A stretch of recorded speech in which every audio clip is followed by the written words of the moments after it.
이제 인생 2회차 시작이야. 아이, 월 500만 원? 응?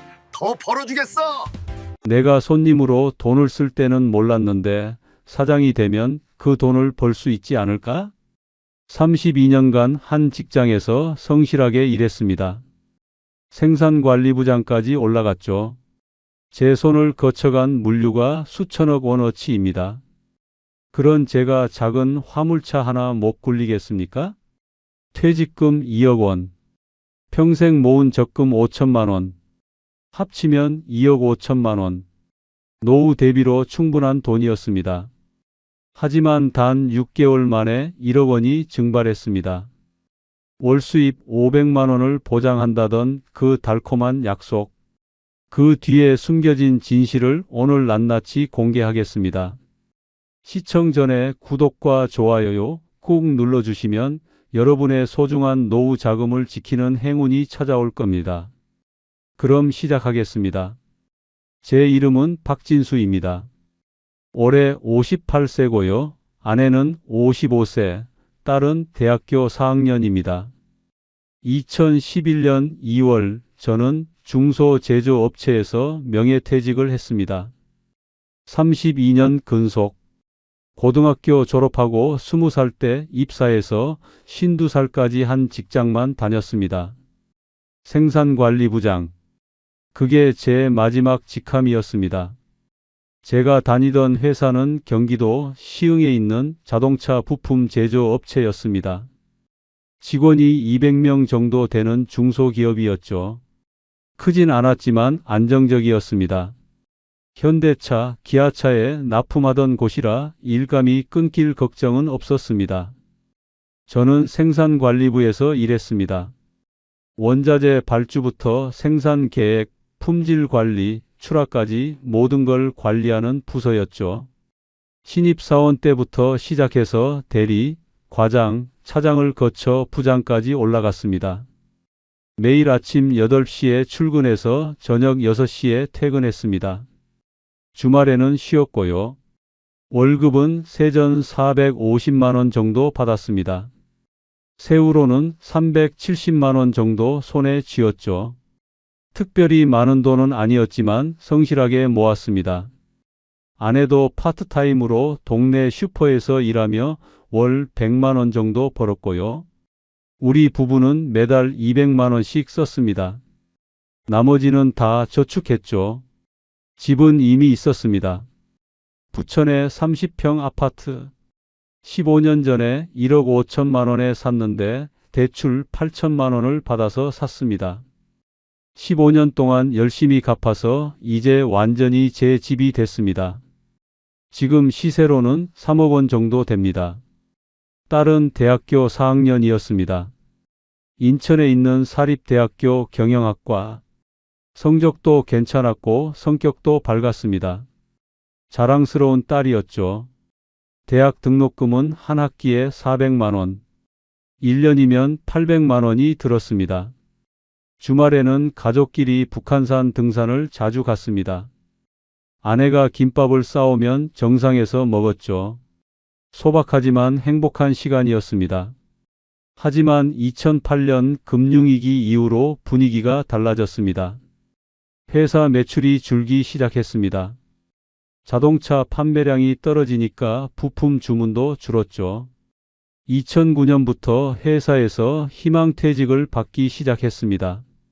처음엔 50대 초반부터였는데 점점 범위가 넓어졌습니다. 2010년에는 40대 후반까지 희망퇴직 대상이 됐습니다. 2010년 말 저도 대상이 됐습니다. 인사팀장이 조심스럽게 말했습니다. 사실 억울하지 않았다면 거짓말이겠죠. 32년을 바쳤는데 이렇게 끝나다니. 하지만 어쩔 수 없었습니다. 회사가 어려운데 제가 버티면 후배들까지 힘들어지니까요. 퇴직금 협상을 했습니다. 법정 퇴직금은 1억 6천만 원이었는데 명예퇴직이라 위로금 4천만 원을 더 줬습니다. 총 2억 원. 여기에 제가 따로 모아둔 적금이 5천만 원 있었습니다. 총 2억 5천만 원. 솔직히 말씀드리면 이 돈이면 노후가 걱정 없을 거라고 생각했습니다. 집은 이미 있었고 대출도 다 갚았으니까요. 아내랑 둘이서 월 200만 원 정도만 쓰면서 살면 80살까지도 버틸 수 있는 돈이었습니다. 2011년 2월 28일 제 마지막 출근 날이었습니다. 후배들이 인사했습니다. 눈물이 날 것 같았지만 참았습니다. 개인 물품을 챙겨서 나왔습니다. 32년 동안 다니던 회사 정문을 마지막으로 나서는 순간 발걸음이 무거웠습니다. 집에 와서 아내한테 말했습니다. 여보, 오늘 마지막 출근했어. 아내가 제 손을 잡았습니다. 따뜻했습니다. 하지만 쉬는 게 쉽지 않았습니다. 32년 동안 매일 출근하다가 갑자기 집에만 있으니 답답했습니다. 한 달이 지났습니다. 매일 집에서 텔레비전만 봤습니다. 아침 드라마, 점심 뉴스, 저녁 드라마. 하루가 이렇게 지나갔습니다. 아내가 걱정하기 시작했습니다. 여보, 이러지 말고 뭐라도 해요. 산책이라도 하고. 그러다가 문득 계산을 해봤습니다. 퇴직금 2억 원, 적금 5천만 원, 총 2억 5천만 원. 한 달에 200만 원씩 쓴다고 치면 103개월, 8년 반 쓸 수 있습니다. 저는 지금 58세, 8년 반 후면 66세, 국민연금 받을 나이입니다. 처음엔 안심했습니다. 하지만 곰곰이 생각해 보니 문제가 있었습니다. 딸입니다. 우리 딸은 대학교 4학년이었는데 아직 취업을 못했습니다. 취업 준비를 하려면 학원을 다녀야 하는데 한 달에 50만 원은 들어갔습니다. 토익 학원 20만 원, 자격증 학원 20만 원, 면접 학원 10만 원. 그리고 졸업하고 나서도 결혼 자금이 필요하겠죠. 요즘 세상에 부모 도움 없이 결혼하는 젊은이들이 어디 있습니까? 최소한 3천만 원은 줘야 합니다. 결혼 자금으로 3천만 원을 주면 남는 돈이 1억 7천만 원. 85개월, 7년, 65세까지밖에 못 버팁니다. 그래서 생각했습니다. 60살까지만이라도 뭔가 해서 돈을 벌어야겠다고.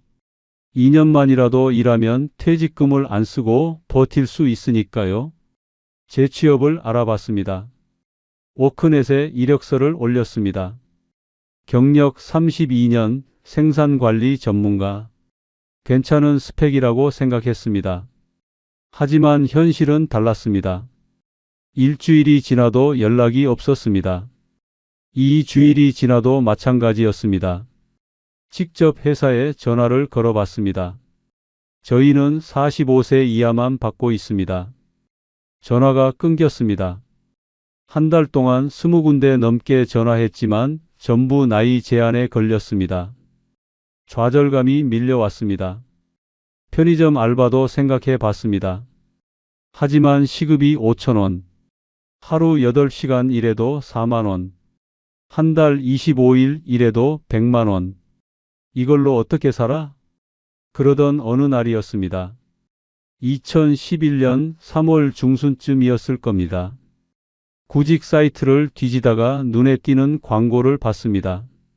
월 수입 500만 원 보장, 4.5톤 화물차주 모집, 경력 무관, 나이 제한 없음, 차량 지원, 일감 보장. 처음엔 무시하려고 했습니다. 너무 좋은 조건은 의심부터 하는 게 제 성격이거든요. 하지만 자꾸 눈에 밝혔습니다. 클릭해서 자세히 읽어봤습니다. 인터넷 쇼핑 물량 폭증으로 화물차 수요 급증. 성실한 분이라면 누구나 월 500만 원 이상 수익 가능. 저희 알선 업체를 통해 대형 운송회사와 직접 계약. 안정적인 일감 보장. 밑에는 성공 사례들이 쭉 나열돼 있었습니다. 김영수님 59세 월 평균 550만 원 수익. 박철호님 62세 시작 1년 만에 차량 2대로 확장. 이순자님, 55세 부부가 함께 월 800만 원 수익, 500만 원이면 계산기를 두드렸습니다. 500만 원이면 월 200만 원 생활비 쓰고도 300만 원이 남습니다. 1년이면 3,600만 원, 5년만 하면 1억 8천만 원을 벌 수 있습니다. 무엇보다 저는 운전에 자신이 있었습니다. 군대에서 운전병이었습니다. 이등병 때부터 제대할 때까지 2년 내내 트럭을 몰았습니다. 군용 트럭은 지금 화물차보다 더 큽니다. 회사 다닐 때도 지게차를 몰았습니다.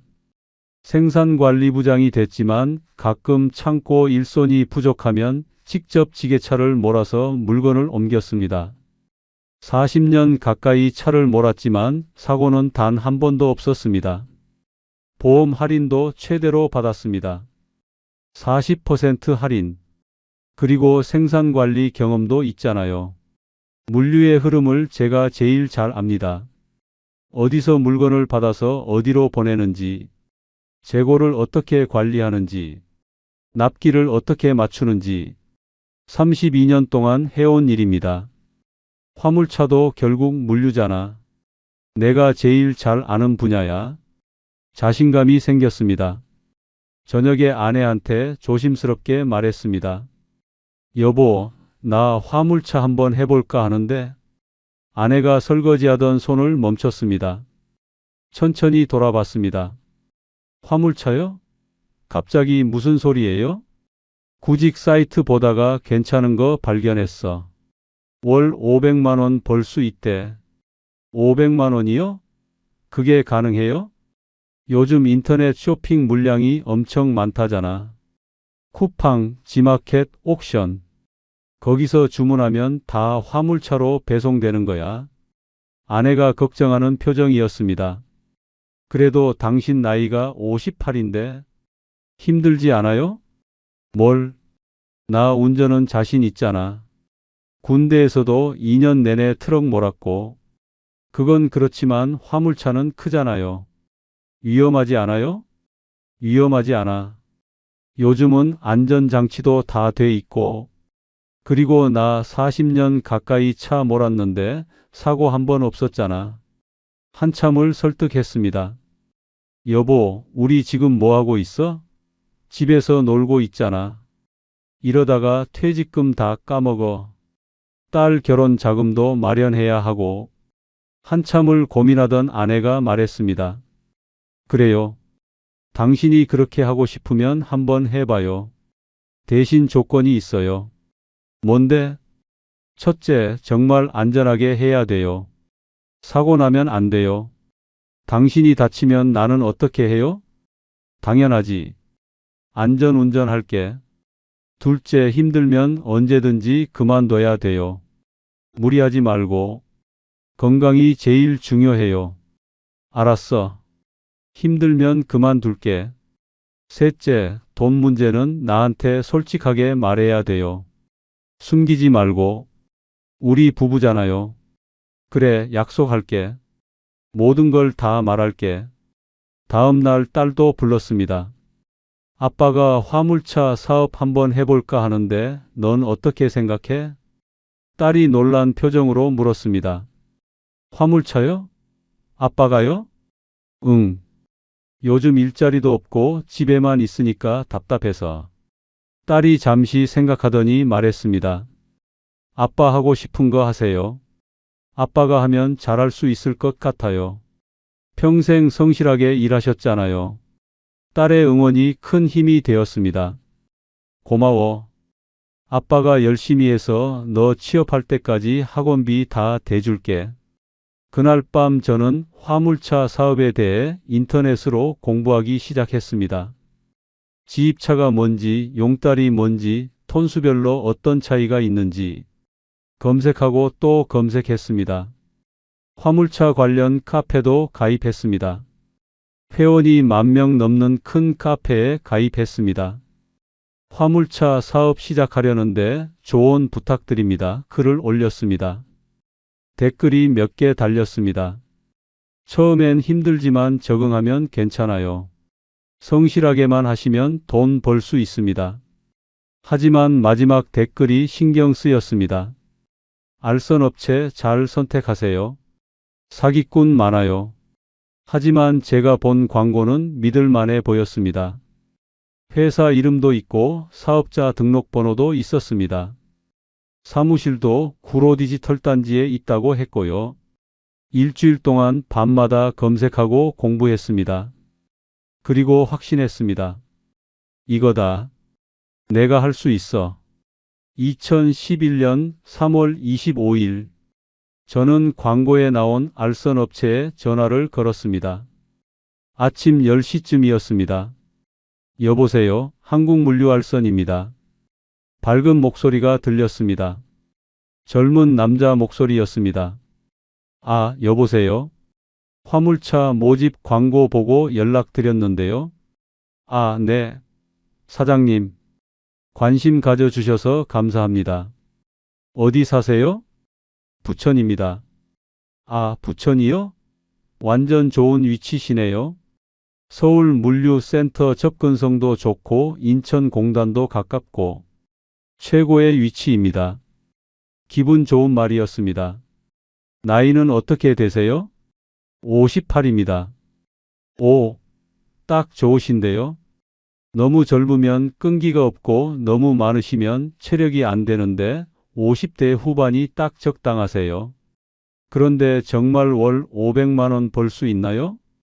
사장님, 저희가 거짓말할 이유가 있겠습니까? 솔직히 말씀드리면 요즘 물류가 엄청 됩니다. 인터넷 쇼핑 아시죠?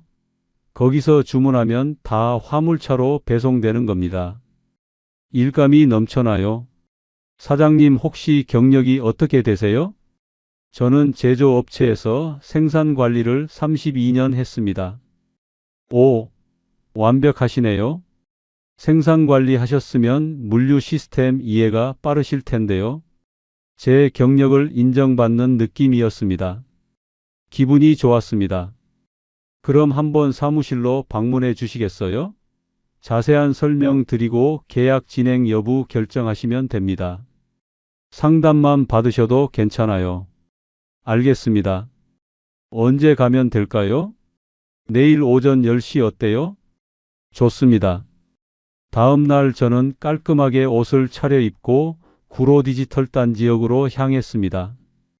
정장까지는 아니지만 깔끔한 셔츠에 면바지를 입었습니다. 엘리베이터를 타고 5층으로 올라갔습니다. 한국물류알선 간판이 보였습니다. 문을 열고 들어갔습니다. 깔끔한 사무 공간이 펼쳐졌습니다. 책상이 대여섯 개 있었고 직원들이 전화 통화를 하고 있었습니다. 벽에는 감사합니다. 성공적인 출발을 응원합니다. 당신의 성공이 우리의 자부심입니다. 같은 액자들이 걸려 있었습니다. 한쪽 벽에는 성공한 차주들의 사진이 붙어 있었습니다. 한 남자가 반갑게 맞이했습니다. 30대 중반쯤 되어 보였습니다. 깔끔한 정장 차림이었습니다. 사장님, 어서 오세요. 어제 통화했던 이 실장입니다. 악수를 나눴습니다. 악수가 힘있고 시원했습니다. 커피를 받고 앉았습니다. 실장은 노트북을 열어 파워포인트 자료를 보여줬습니다.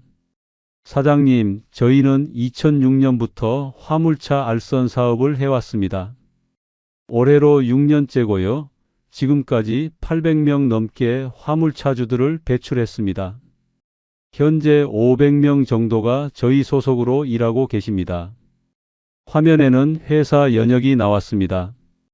2006년 설립, 2007년 차주 100명 돌파, 2008년 CJ 대한통운과 계약 체결. 저희 강점은 세 가지입니다. 첫째, 대형 운송회사와의 안정적인 계약. 둘째, 체계적인 교육 시스템. 셋째, 사후 관리 서비스. 화면이 넘어갔습니다. 계약한 운송회사 로고들이 나왔습니다. 저희가 계약한 운송회사가 5군데입니다. CJ 대한통운, 한진택배, 롯데택배, 우체국택배, 그리고 중소 물류업체 한 곳. 그래서 일감 걱정은 전혀 없으세요. 그리고 이분들이 저희를 통해 성공하신 분들입니다. 화면에는 웃는 얼굴의 화물차주들 사진이 나왔습니다.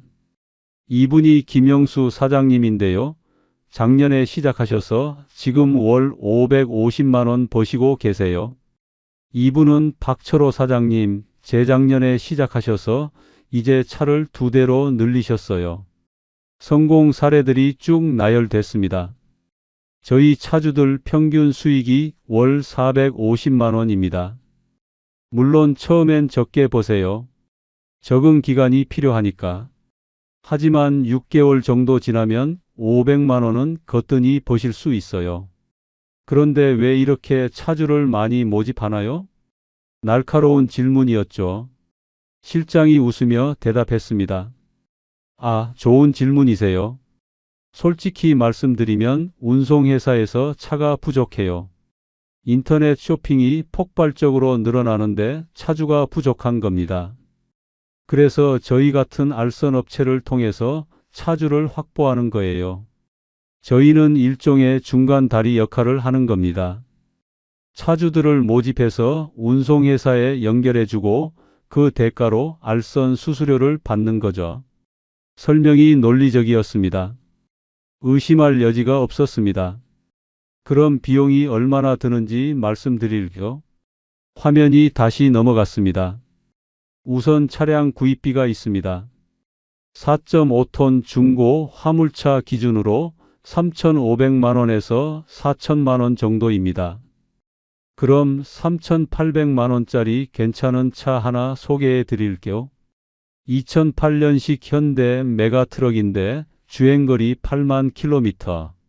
상태 아주 좋아요. 그리고 저희 알선 수수료가 1,200만 원입니다. 1,200만 원이요? 순간 놀랐습니다. 네. 좀 비싸다고 생각하실 수 있는데요. 이게 일회성 비용입니다. 한번 내시면 평생 저희 네트워크를 쓰실 수 있어요. 실장이 자세히 설명했습니다. 저희가 제공하는 서비스가 뭐냐면요. 첫째, 운송회사 연결. 저희가 계약한 5군데 회사 중에서 사장님한테 맞는 곳으로 배정해 드려요. 둘째, 일감 배차. 매일 아침 배차 받으실 수 있게 도와드려요. 셋째, 차량 관리. 보험, 세금, 정비 이런 거 다 저희가 안내해 드려요. 그러니까 1,200만 원이 비싼 게 아니에요. 평생 관리 받으시는 거예요. 그럴듯하게 들렸습니다. 그러니까 총 비용은 차량값 3,800만 원, 저희 수수료 1,200만 원 해서 5천만 원 정도 보시면 됩니다. 5천만 원. 제 적금 전액이었습니다. 5천만 원이면 제 적금이 딱 5천만 원인데요. 아, 그러시면 딱 맞네요. 실장이 밝게 웃었습니다. 그런데 사장님, 적금 다 쓰시면 안 되죠. 목돈은 비상금으로 남겨두셔야죠. 대출 받으시면 돼요. 대출이요? 네. 캐피탈사에서 화물차 전용 대출 상품이 있어요. 차량을 담보로 대출받는 거라 심사도 쉽고요. 금리가 어떻게 되나요? 지금 기준으로 18.9% 정도입니다. 18.9%? 높다고 생각했습니다. 사장님, 캐피탈 금리가 원래 은행보다 높습니다. 하지만 은행은 차량 담보 대출 안 해줘요. 그리고 18.9면 캐피탈 중에서도 낮은 편입니다. 그리고 생각해 보세요. 월 500만 원 버시는데 대출 이자가 뭐 대수겠습니까? 대출 상환액이 월 167만 원 정도 나오는데 500만 원에서 167만 원 빼면 333만 원이 남잖아요. 맞는 말이었습니다. 월 500만 원 벌면 대출 이자쯤이야.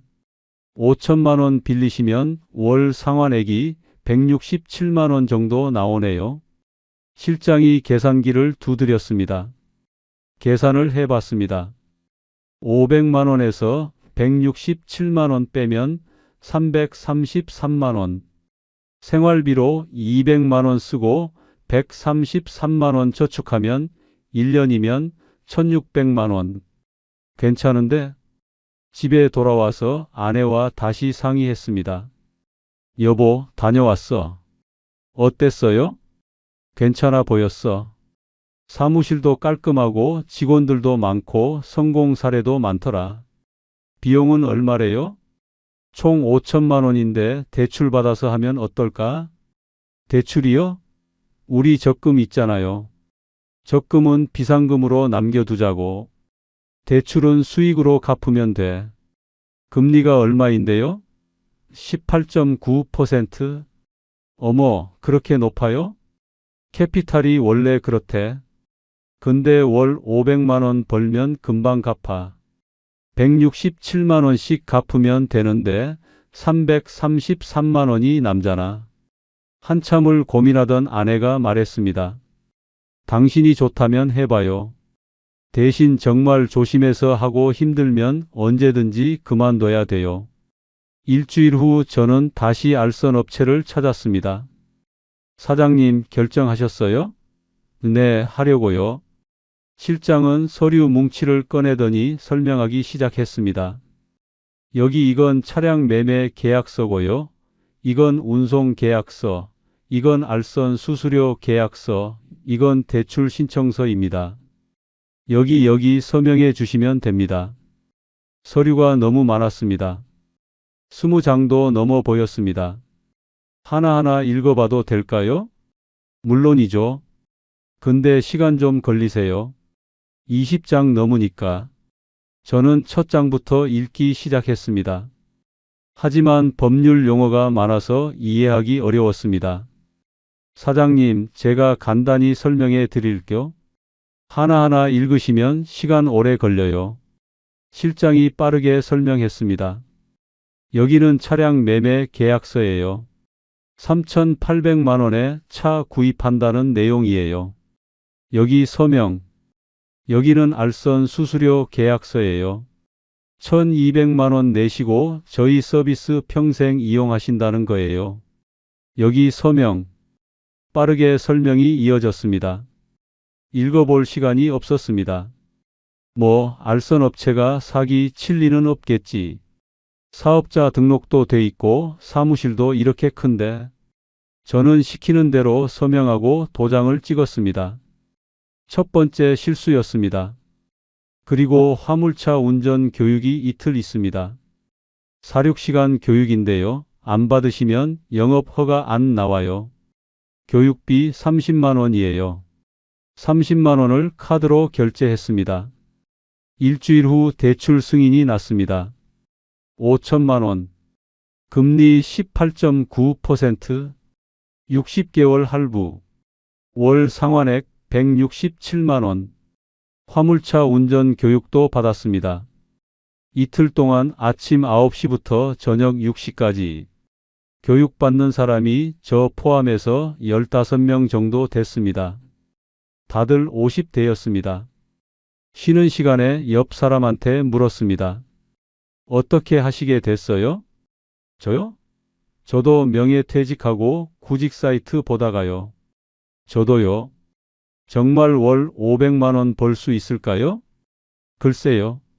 저도 반신반의하는데 실장님이 그렇게 자신 있게 말하니까 믿고 해보는 거죠. 투자는 얼마나 하셨어요? 저도 5천만 원이요. 대출 받았어요. 저도요. 다들 비슷한 처지였습니다. 이틀간의 교육이 끝났습니다. 여러분, 처음엔 힘드실 겁니다. 하지만 포기하지 마세요. 6개월만 버티시면 익숙해집니다. 화이팅! 강사가 말했습니다. 일주일 후 드디어 차량 인도일이 왔습니다. 2011년 4월 15일. 알선업체 주차장에 제 트럭이 서 있었습니다. 하얀색 4.5톤 화물차. 깨끗했습니다. 사장님 축하드립니다. 이제 진짜 사장님이세요. 실장이 열쇠를 건넸습니다. 운전석에 앉았습니다. 시동을 걸었습니다. 가슴이 두근거렸습니다. 드디어 시작이다. 그날 저녁 우리 가족은 외식을 했습니다. 자, 건배. 새해 출발 축하해요. 행복했습니다. 그때는 정말 행복했습니다. 2011년 4월 16일 토요일 새벽 5시 30분에 알람이 울렸습니다. 첫 출근 날이었습니다. 아내가 먼저 일어나 있었습니다. 여보, 일어나요. 첫 출근이잖아요. 작업복을 입었습니다. 전날 산 신상 작업복과 안전화. 딸이 일어나서 응원했습니다. 아빠 멋있어요. 힘내세요. 아내가 김밥을 싸줬습니다. 점심 먹어요. 밖에서 사 먹지 말고. 고마워. 내가 저녁 때 들어올게. 트럭에 올라탔습니다. 새벽 6시. 시동을 걸고 출발했습니다. 김포 물류센터까지는 30분 정도 걸린다고 했습니다. 고속도로에 진입했습니다. 차가 별로 없었습니다. 트럭을 천천히 몰았습니다. 아직 익숙하지 않아서 조심스러웠습니다. 60km로 달렸습니다. 6시 50분. 김포 물류센터에 도착했습니다. 거대한 건물이었습니다. 축구장만 한 주차장에 화물차들이 빽빽하게 서 있었습니다. 한 남자가 형광조끼를 입고 걸어왔습니다. 여기 신규 차주예요? 아, 네. 오늘 첫 출근이에요. 저는 배차 담당 김 대리입니다.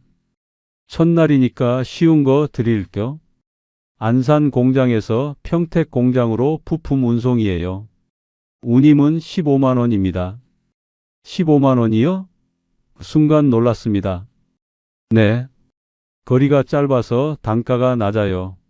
하루에 3번 정도 왔다 갔다 하시면 45만 원 나옵니다. 아, 3번이요? 네. 근데 배차가 그렇게 많지는 않아요. 보통 하루 2번 정도 하십니다. 그럼 30만 원 정도 나오시죠? 빠르게 계산했습니다. 한 달 30일 일하면 900만 원? 하지만 김 대리가 이어 말했습니다. 사장님, 매일 일하시는 건 아니에요. 배차 없는 날도 있고 일요일은 쉬시고 한 달에 22, 3일 정도 일하세요. 트럭을 몰고 3번 도크로 갔습니다. 지게차가 화물을 실었습니다. 상자들이 가득 쌓였습니다. 자동차 부품들. 익숙한 물건이었습니다. 10분 만에 상차가 끝났습니다. 내비게이션을 켰습니다. 안산 현대공장. 40km. 50분 소요. 출발했습니다. 1시간 후 안산 공장에 도착했습니다. 지게차 기사가 기다리고 있었습니다. 지게차가 화물을 내렸습니다. 10분 만에 하차가 끝났습니다. 첫 운송 완료. 생각보다 쉬웠습니다. 이 정도면 나도 할 수 있어. 김포 물류센터로 돌아갔습니다. 9시 30분. 완료했습니다. 수고하셨어요. 오늘 운임은 15만 원입니다. 한 달치 모아서 월말에 한꺼번에 입금됩니다. 다음 배차 있어요. 수원에서 평택으로 부품 운송. 운임 17만 원. 하시겠어요? 네, 하겠습니다. 두 번째 운송을 시작했습니다. 오후 2시에 끝났습니다. 김포로 돌아왔습니다. 오후 3시. 또 배차 있어요? 죄송한데 오늘은 없어요. 내일 다시 오세요. 하루 2번. 운임 32만 원. 집으로 돌아왔습니다. 오후 4시. 어땠어요? 괜찮았어. 생각보다 어렵지 않더라. 수익은? 오늘 32만 원 벌었어. 아내가 빠르게 계산했습니다. 한 달에 얼마나 벌 수 있을 것 같아요? 글쎄 하루 30만 원씩 23일 일하면 690만 원인데 여기서 유류비랑 톨게이트비 빼면 500만 원 정도 될 것 같아. 거짓말이었습니다. 계산해 보니 400만 원 정도밖에 안 나올 것 같았는데 아내를 안심시키려고 500만 원이라고 했습니다. 방에 들어가 누웠습니다. 온몸이 쑤셨습니다. 특히 허리가 아팠습니다. 하루 종일 앉아 있었더니 허리가 뻐근했습니다. 첫 주가 지났습니다. 월요일부터 토요일까지 6일 일했습니다. 일요일은 쉬었고요. 하루 평균 2~3번 운송했습니다. 운임은 하루 30만 원에서 45만 원 정도 나왔습니다. 일주일 총 매출은 230만 원. 하지만 유류비가 만만치 않았습니다. 경유를 하루 평균 60리터 정도 넣었습니다. 리터당 1,600원. 하루 96,000원. 일주일이면 67만 2천원. 톨게이트비도 하루 평균 15,000원. 일주일이면 10만 5천원. 일주일 총비용 77만 7천원. 순수익 152만 3천원. 한 달로 계산하면 480만 원 정도. 500만 원에는 좀 모자라네. 적응하면 나아지겠지. 첫 달이 지났습니다. 총 23일 일했습니다. 일요일은 쉬었고 배차 없는 날이 나흘 있었습니다. 총 매출은 420만 원. 하지만 비용을 빼니 생각보다 적었습니다. 유류비 96만 원. 톨게이트비 28만 원. 차량 보험료 30만 원. 차량 유지비 20만 원. 식비 30만 원. 다 합치면 204만 원. 420만 원에서 204만 원 빼면 216만 원. 여기서 대출 상환 167만 원 빼면 49만 원. 한 달 순수익 49만 원. 뭐야 이게? 허탈했습니다. 월 500만 원은커녕 50만 원도 안 됐습니다. 알선업체에 전화했습니다. 여보세요, 실장님. 박진수입니다. 아, 사장님. 어떻게 지내세요? 저기 수익이 생각보다 안 나오는데요. 얼마나 나오셨어요? 한 달에 순수익이 50만 원밖에 안 나와요. 아, 그거요? 실장의 목소리가 약간 불편해졌습니다. 사장님, 그건 베테랑 기준이에요. 월 500만 원은요? 네. 처음 6개월은 적응 기간이에요. 조금만 참으세요. 6개월 지나면 500만 원 거뜬히 버실 수 있어요. 전화를 끊었습니다. 기분이 씁쓸했습니다. 사기는 아니겠지? 그냥 내가 아직 익숙하지 않은 거겠지. 아내한테 차마 말을 못했습니다. 여보, 월급 얼마 나왔어요? 아직 정산 안 났어. 다음 주에 나온대. 거짓말이었습니다. 정산은 이미 났는데 금액을 말할 수가 없었습니다. 퇴직금에서 100만 원을 보탰습니다. 생활비로 쓸 돈이 부족했으니까요. 통장 잔액 1억 9천만 원. 괜찮아. 다음 달엔 나아질 거야. 2달째. 상황은 나아지지 않았습니다. 오히려 악화됐습니다. 유가가 올랐습니다. 리터당 1,600원에서 1,700원으로 하루 유류비가 10만 2천 원으로 늘었습니다. 배차가 줄었습니다. 사장님, 죄송한데 오늘 배차 없어요. 이런 날이 일주일에 이틀씩 있었습니다. 왜 배차가 줄었어요? 요즘 경기가 안 좋아서 물량이 줄었어요. 한 달에 21만 일했습니다. 총 매출 350만 원. 유류비 102만 원. 톨게이트비 24만 원. 보험료 30만 원. 유지비 20만 원. 식비 30만 원. 총 비용 206만 원. 순수익 144만 원. 대출 상환 167만 원 빼면 마이너스 23만 원. 적자였습니다. 퇴직금에서 또 100만 원을 보탰습니다. 23만 원으로는 생활비가 모자랐으니까요. 통장 잔액 1억 8천만 원.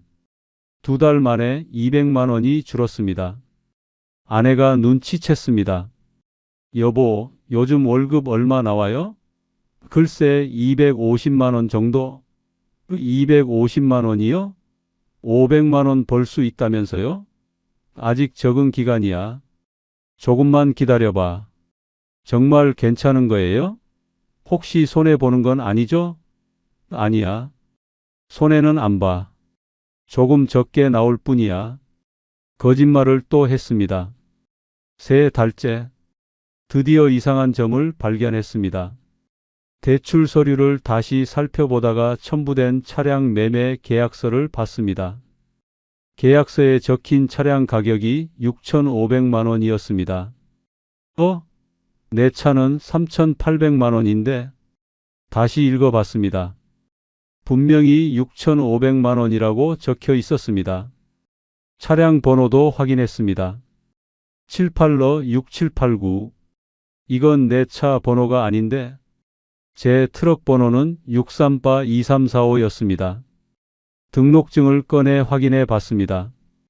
차량명 현대 메가트럭, 연식 2008년, 차량 번호 63-2345, 취득가액 3,800만 원. 분명히 3,800만 원이었습니다. 그런데 매매 계약서에는 6,500만 원이라고 적혀 있고 차량 번호도 다르고 중고차 시세를 검색해 봤습니다. 2008년식 현대 메가트럭 4.5톤. 시세 3,500만 원에서 4,000만 원. 제 차는 3,800만 원짜리가 맞았습니다. 계약서를 자세히 읽어봤습니다. 차량명 타타데우 노부스, 연식 2010년, 차량 번호 782-6789, 매매가액 6,500만 원. 완전히 다른 차였습니다. 대출금 5천만 원. 실제 차 가격 3,800만 원. 차이 1,200만 원. 알선 수수료 1,200만 원. 설마 알선 업체가 가짜 계약서로 대출을 많이 받게 한 건가? 머리가 복잡해졌습니다. 휴게소에 들렀습니다. 커피를 마시며 생각을 정리했습니다. 옆 테이블에 다른 화물차주가 앉아 있었습니다. 60대 정도 되어 보였습니다. 저기 실례지만 화물차 하신 지 오래 되셨어요? 네. 10년 정도 됐어요. 혹시 알선업체 통해서 시작하셨어요? 알선업체요? 아니요. 저는 직접 운송회사 찾아가서 계약했어요. 왜요? 저는 알선업체 통해서 시작했는데 뭔가 이상해서요. 계약서를 보니까 실제 차 가격이랑 대출 금액이 안 맞아요. 화물차주가 고개를 끄덕였습니다. 그거요? 그거 전형적인 사기 수법이에요. 네. 알선업체들이 많이 쓰는 수법이에요. 차값을 부풀려서 대출 많이 받게 하고 차액은 알선업체가 챙기는 거예요. 제 친구도 당했어요. 진짜요? 네. 한 5년 전쯤 제 친구가 알선업체 통해서 화물차 시작했는데 나중에 보니까 똑같더라고요. 그럼 어떻게 해야 하나요? 글쎄요. 소송하면 이길 수는 있는데 문제는 알선업체들이 다 페이퍼 컴퍼니라서 집행이 안 돼요. 돈 받을 방법이 없어요. 알선업체 사무실로 가보세요. 아마 이미 비어 있을 겁니다. 그날 저녁 배차가 일찍 끝나서 알선업체 사무실로 찾아갔습니다. 오후 5시쯤이었습니다. 구로 디지털단 지역에서 내려 그 빌딩으로 향했습니다. 엘리베이터를 타고 5층으로 올라갔습니다. 복도를 걸어가는데 가슴이 두근거렸습니다. 한국물류알선 사무실 문을 열고 들어갔습니다. 텅 비어 있었습니다. 책상도 의자도 컴퓨터도 그 많던 액자들도 다 없었습니다. 벽에는 못자국만 남아 있었습니다. 벽에 임대 딱지가 붙어 있었습니다. 임대 문의 번호. 다리에 힘이 풀렸습니다. 벽에 기대어 주저앉았습니다. 내가 사기를 당한 건가? 믿고 싶지 않았습니다. 하지만 현실이었습니다. 건물 관리 사무실로 갔습니다. 저기요, 5층에 한국물류알선이라는 회사가 있었는데 언제 나갔어요? 아, 거기요? 한 달 전쯤 나갔어요. 임대료 밀렸대요. 완전히 사라진 겁니다. 집으로 돌아오는 길이 멀게만 느껴졌습니다. 사기를 당했다. 나 박진수가 32년 직장생활 한 내가 집 앞에 트럭을 세우고 한참을 앉아 있었습니다. 집에 들어가기가 무서웠습니다. 결국 문을 열고 들어갔습니다. 여보, 왜 이렇게 일찍 와요? 오늘 일감이 없어서. 방에 들어가 누웠습니다. 천장을 바라보며 생각했습니다. 지금 상황을 정리해보자. 대출금 5천만 원. 이미 석 달간 상환해서 잔액은 4,600만 원. 실제 차 가치는 3,500만 원 정도. 그럼 마이너스 1,100만 원. 여기에 석 달간 적자 보충으로 쓴 돈 200만 원. 총 손실 1,300만 원. 아직은 괜찮아. 1,300만 원이면 퇴직금에서 감당할 수 있어. 하지만 문제는 앞으로였습니다. 매달 167만 원씩 대출을 갚아야 하는데 수익은 한 달에 100만 원도 안 됐습니다. 이대로 가면 매달 100만 원씩 적자. 1년이면 1,200만 원 적자. 변호사 상담이라도 받아보자. 다음 날 부천시 법무법인을 찾았습니다. 상담료 10만 원을 내고 변호사를 만났습니다. 사정을 설명했습니다. 가짜 계약서, 부풀려진 차량 가격, 사라진 알선 업체, 서류도 다 보여줬습니다. 변호사는 서류를 쭉 훑어보더니 한숨을 쉬었습니다. 사기가 맞습니다. 전형적인 지입차 사기 수법이에요.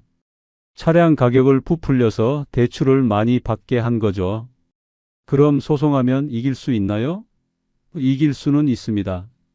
하지만 문제는 집행이에요. 알선 업체는 이미 폐업했고 대표는 재산을 다 빼돌렸을 겁니다.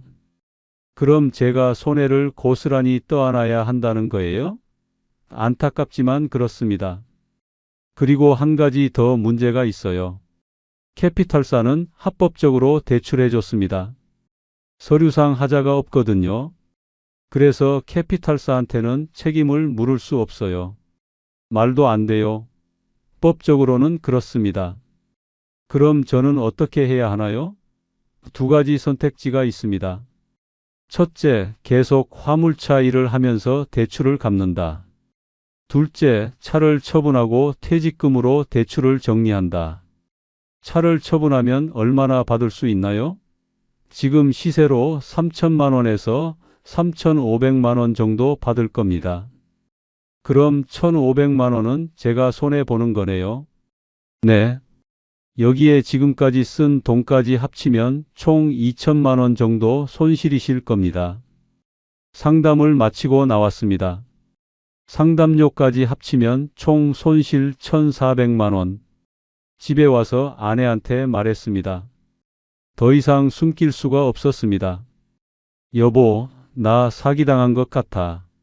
소파에 앉았습니다. 아내도 맞은편에 앉았습니다. 모든 걸 털어놨습니다. 가짜 계약서, 부풀려진 차량 가격, 사라진 알선 업체, 변호사 상담 내용까지. 그리고 석 달간 숨겼던 적자 상황도 다 말했습니다. 침묵이 흘렀습니다. 긴 침묵. 10분쯤 지났을까? 얼마나 손해봤어요? 아내가 조용히 물었습니다. 지금까지 1,400만 원 정도. 앞으로는 차를 팔면 2천만 원 정도 손해. 아내가 한숨을 쉬었습니다. 깊고 긴 한숨. 당신이 왜 그렇게 쉽게 속았어요? 계약서도 제대로 안 읽고 변호사 검토도 안 받고 왜 그렇게 급하게 사인했어요? 미안해, 내가 생각이 짧았어. 미안하다고 해결돼요? 아내의 목소리가 높아졌습니다. 그게 우리 노후 자금이었어요. 우리 평생 모은 돈이에요. 알아, 다 내 잘못이야. 내가 만류했잖아요. 처음에. 위험하다고 했잖아요. 근데 당신이 괜찮다고 자신 있다고 했잖아요. 아내가 울기 시작했습니다.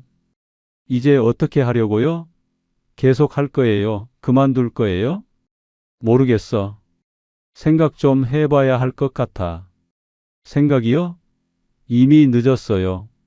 이미 1,400만 원 날렸어요. 그날 밤 아내는 말을 안 했습니다.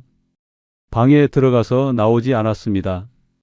저는 거실 소파에서 잤습니다. 일주일 동안 고민했습니다. 계속할까? 그만둘까? 네 번째 달, 유가가 또 올랐습니다. 1,800원. 배차가 줄었습니다. 15일만 일했습니다. 총 매출 280만 원. 순수익 80만 원. 대출 빼면 마이너스 87만 원. 다섯 번째 달, 장마철이었습니다. 비가 매일 왔습니다. 한 번은 고속도로에서 앞차가 급정거를 했는데 빗길이라 부딪힐 뻔했습니다. 한 달에 열흘만 일했습니다. 총 매출 200만 원, 마이너스 90만 원.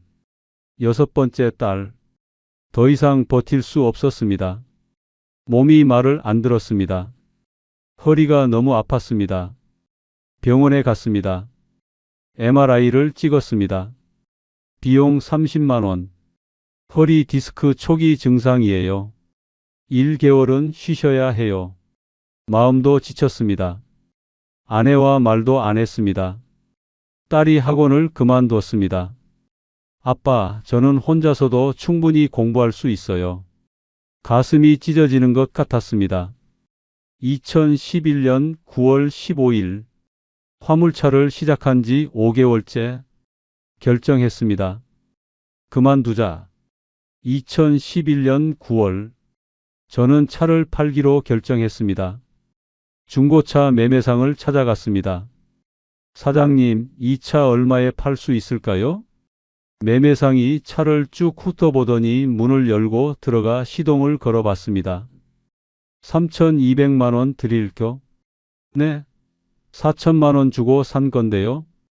6개월밖에 안 탔어요. 사장님, 중고차는 타는 순간 가격 떨어져요.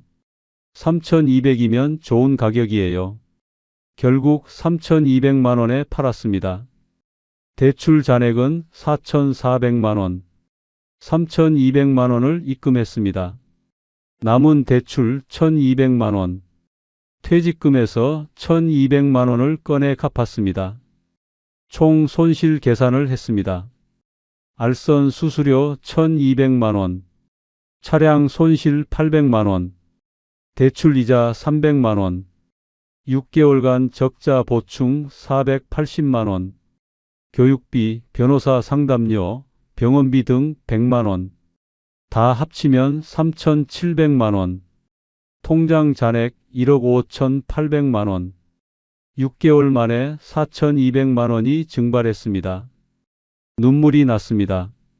58살 남자가 혼자 방에서 눈물을 흘렸습니다.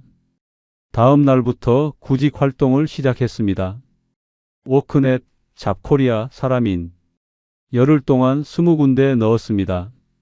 답장 온 곳은 3군데. 전부 불합격이었습니다. 죄송합니다만 연령 제한이. 경비, 청소, 배달 같은 일자리를 알아봤습니다. 아파트 경비 모집 공고를 봤습니다. 연령 만 60세 이상, 급여 월 180만 원. 저는 아직 58세. 지원 자격도 안 됐습니다. 배달 일도 알아봤습니다. 하지만 오토바이가 필요했습니다. 택배 상하차 일도 알아봤습니다. 저희는 40대까지만 받아요. 이 주일이 지났습니다. 30군데 넘게 지원했지만 번번이 떨어졌습니다. 좌절감이 밀려왔습니다. 한 달이 지났습니다. 집에만 있으니 미칠 것 같았습니다. 아내가 저를 보는 눈빛이 차가웠습니다. 딸도 눈치를 보며 조용히 지냈습니다. 2달이 지났습니다. 드디어 연락이 왔습니다. 아파트 경비 자리였습니다. 면접을 보러 갔습니다. 왜 경비 일을 하려고 하세요? 명예퇴직 후에 다른 일을 시도했는데 실패했습니다. 이제 안정적인 일을 하고 싶습니다. 월급은 180만 원이고요. 24시간 격일 교대 근무입니다. 괜찮으세요? 네, 괜찮습니다. 일주일 후 합격 통보를 받았습니다. 2011년 12월 화물차를 그만둔 지 3개월 만에 경비 일을 시작했습니다. 첫 출근 날 경비 유니폼을 받았습니다.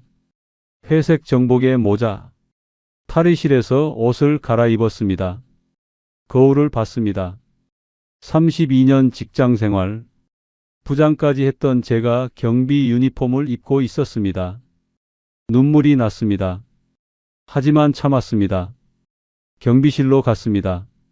신입이시네요. 저는 최 반장입니다. 60대 중반쯤 되어 보이는 선배 경비원이 악수를 청했습니다. 첫날은 업무 교육이었습니다. 어렵지 않았습니다. 오히려 화물차보다 훨씬 쉬웠습니다. 이틀째 되던 날이었습니다. 경비실에 앉아 CCTV를 보고 있었습니다. 누군가 들어왔습니다. 돌아보니 아는 얼굴이었습니다. 김 부장. 제가 다니던 회사 후배였습니다. 박 부장님? 아, 김 부장. 부장님, 여기서 일하세요? 어색한 침묵이 흘렀습니다. 김 부장이 황급히 나갔습니다. 부끄러웠습니다. 한 달이 지났습니다. 경비 일에 익숙해졌습니다. 경비 아저씨, 택배 좀 가져다 줘요. 이 호칭에도 익숙해졌습니다. 32년 동안 박 부장님이라고 불렸던 제가 이제 경비 아저씨였습니다. 3달째 딸이 학교를 졸업했습니다. 졸업식에 갔습니다. 경비 유니폼을 입고 딸이 학자금 대출을 받았습니다. 1200만 원. 아빠, 제가 나중에 갚을게요. 가슴이 무너졌습니다. 시간이 흘렀습니다. 1년, 2년, 3년. 경비 일을 계속했습니다. 월급 180만 원. 아내 마트 월급 120만 원. 합쳐서 300만 원으로 살았습니다. 어느 날 최 반장이 말했습니다. 박 반장, 과거에 집착하면 현재가 불행해져요. 과거는 과거예요. 지금 내가 할 수 있는 일을 최선을 다해 하는 게 중요해요. 그 말이 위로가 됐습니다. 과거를 놓아주기로 했습니다. 딸이 결혼했습니다. 결혼 자금으로 500만 원을 줬습니다. 많이 못 줘서 미안했습니다. 손주가 태어났습니다. 100일 선물로 30만 원을 줬습니다. 퇴직금은 점점 줄어들었습니다. 2억 원이었던 게 이제 5천만 원 남았습니다. 13년 동안 1억 5천만 원이 빠져나갔습니다. 저는 71세입니다. 여전히 경비 일을 하고 있습니다. 지난 13년을 돌아봅니다. 그래서 오늘 이 이야기를 하는 겁니다. 저처럼 되지 마시라고. 첫째, 보장이라는 말을 절대 믿지 마세요. 월수입 보장, 수익 보장은 99% 거짓입니다. 정말 좋은 사업이라면 혼자 조용히 합니다. 제가 낸 1200만 원은 그냥 사기꾼들 배만 불렸습니다. 둘째, 경험 없는 분야에 퇴직금을 투자하지 마세요. 저는 32년 생산관리 전문가였지만 화물차는 완전히 다른 세계였습니다. 새로운 분야는 직원으로 최소 1년 경험해보고 투자하세요. 퇴직금은 평생 모은 돈입니다. 한번 날리면 돌이킬 수 없습니다. 셋째, 대출은 독입니다. 저는 18.9% 금리로 5천만 원을 빌렸습니다. 매달 167만 원을 갚아야 했습니다. 수익이 나든 안 나든 이 돈은 빠져나갔습니다. 결국 퇴직금을 깎아먹게 됩니다. 특히 18% 넘는 고금리는 절대 받지 마세요. 넷째, 알선업체는 절대 믿지 마세요. 알선업체의 목적은 수수료 챙기기입니다. 일감을 준다고? 거짓말입니다. 계약 끝나면 연락도 안 받습니다. 알선 업체들은 수법이 정해져 있습니다. 차값 부풀리기, 가짜 계약서로 대출 많이 받게 하기, 차액은 알선 업체가 챙기기.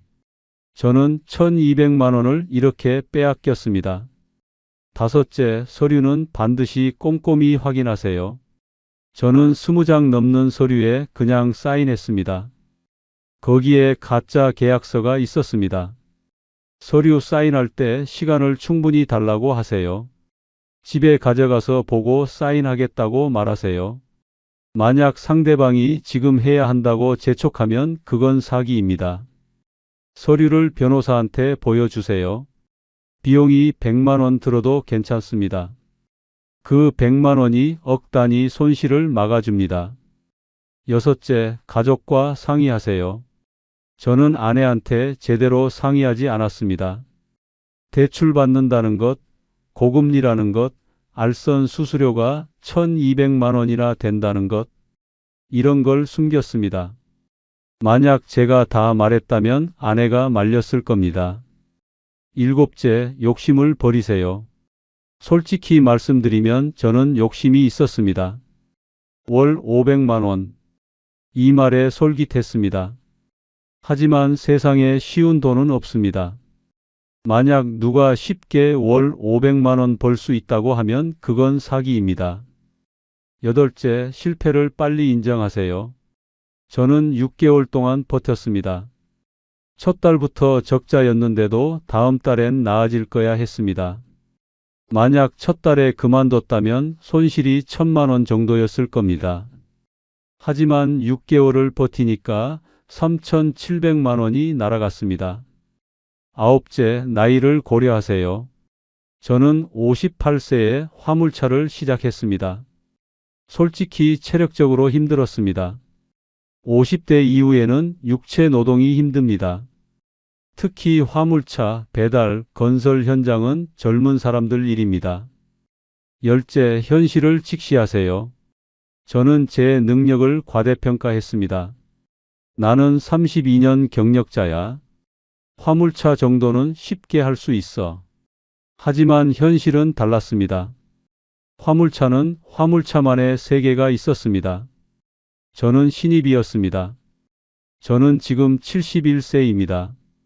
경비 일을 13년째 하고 있습니다. 힘들지만 감사합니다. 일할 수 있다는 것, 가족이 건강하다는 것, 손주들이 잘 자란다는 것, 퇴직금 2억 원 중 4,200만 원을 잃었습니다. 아깝습니다. 하지만 어쩔 수 없습니다. 이미 지나간 일입니다. 이제 저는 앞만 봅니다. 남은 인생을 어떻게 살 것인가? 가족과 함께 건강하게 사는 것, 그게 제 목표입니다. 돈은 적게 벌어도 괜찮습니다. 빚만 없으면 됩니다. 여러분께 마지막으로 당부드립니다. 제 이야기가 남의 이야기 같으신가요? 저도 그랬습니다. 나는 절대 안 당해. 하지만 막상 당하고 보니 저도 똑같았습니다. 사기꾼들은 교묘합니다. 그럴듯하게 포장합니다. 신뢰를 줍니다. 그래서 속는 겁니다.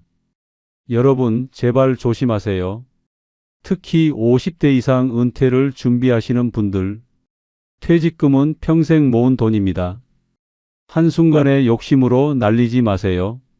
월수입 보장이라는 말에 속지 마세요. 쉽게 벌 수 있다는 말에 속지 마세요. 세상에 쉬운 돈은 없습니다. 정직하게 일해서 버는 돈이 제일 안전합니다. 저는 실패했습니다. 하지만 여러분은 성공하시길 바랍니다. 제 실패가 여러분의 교훈이 되길 바랍니다.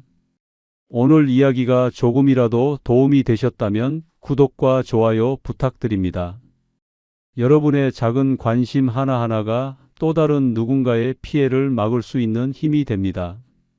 댓글로 여러분의 생각도 들려주세요. 혹시 비슷한 경험이 있으시거나 궁금한 점이 있으시면 댓글 남겨주세요. 다음 영상에서는 프랜차이즈 가맹 사기에 대해 다뤄보겠습니다. 긴 이야기 끝까지 들어주셔서 감사합니다. 여러분 모두 건강하시고 행복하세요.